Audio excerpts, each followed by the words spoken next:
வாங்க சுவையான coriander chicken செய்கிறது எப்படின்னு பார்ப்போம்.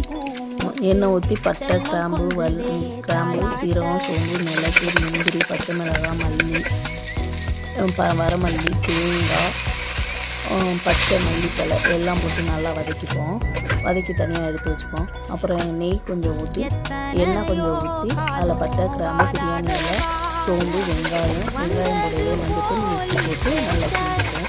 நல்லா வதங்கினதுக்கப்புறம் இஞ்சி பூண்டு பேஸ்ட்டு போட்டு நல்லா வதக்கிட்டு பச்சை வதக்குவோம். அதுக்கப்புறம் தக்காளி அரைச்சி பேஸ்ட்டாக ஊற்றி நல்லா பச்சை வதக்கினதுக்கப்புறம் சிக்கனை போட்டு நல்லா கிண்டி கொஞ்சம் ஒரு 10 நிமிஷம் ஒரு 5 நிமிஷம் வேக வச்சுட்டு நம்ம வதக்கி அரைச்ச அந்த மல்லி பேஸ்ட் அதை அரைச்சி ஊற்றி நல்லா கொதிக்க வைக்கணும்.